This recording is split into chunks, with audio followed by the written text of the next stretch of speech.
پروسه کال یو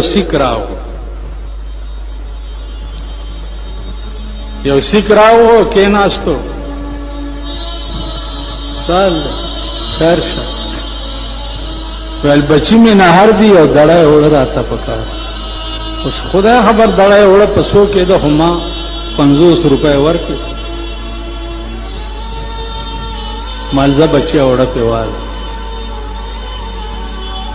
یاره سیک د سیزي او ما ته ګوري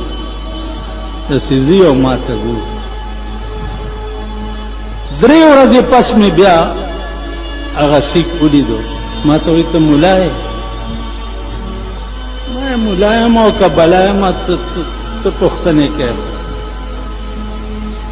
ملاتوب نشته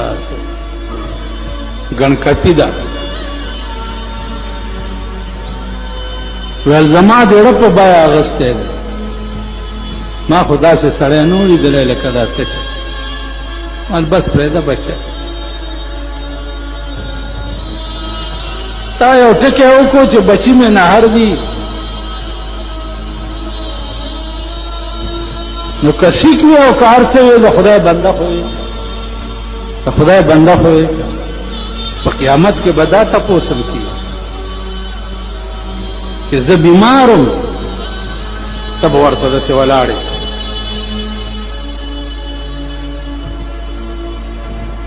زه بیمارم تا زما تپوس کړی دی یا الله نه زما پردې پلانې بنده بیمارو تا سره گاون کې بیمارو تا تپوس کړی الله به دا تپوس هم کوي چې زه وږی وم تا ماله یو نړۍ روټۍ راکړې خدای به وایي زه وږی وم یعنې دا معنا چې زما بنده تا ته ودرېدو چې زه وږی یم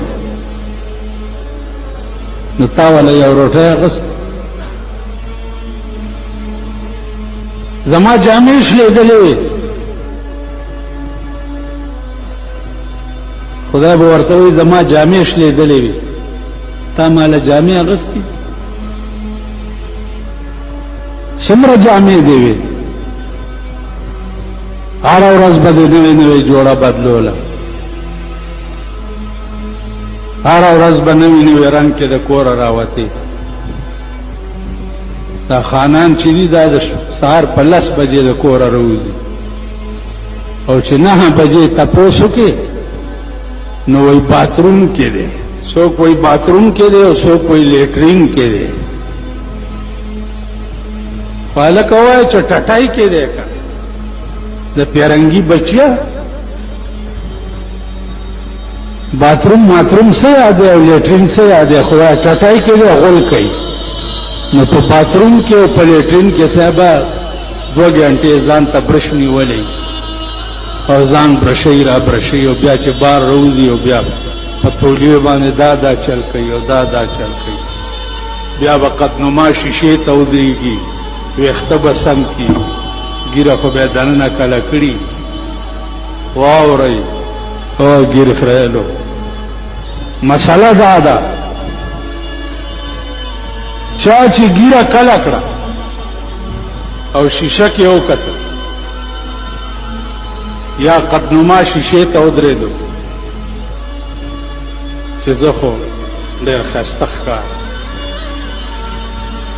او که په ګیره کلې دوی دا ووایي چې زه ښایسته ښکارم پاټکي کافر شي نه فقط دا چې کافر شي ښځه هم پې طلاقه شي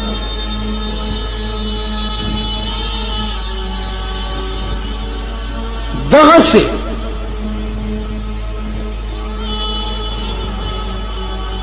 هره ګناه واخله چې تا پې فخر وکړو ته به پوه هم نه یې او د اسلام نه به وتې پوه به هم ګیره واجب دي بیبي حوا ویښته ډېر ښایسته و د آدم علیه السلام وویل چې یا الله داسې ویښته مال هم راکړه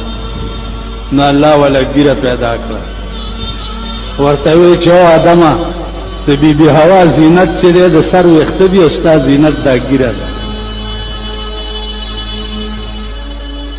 ستا ښایستهوالی په دې ږیره کې دی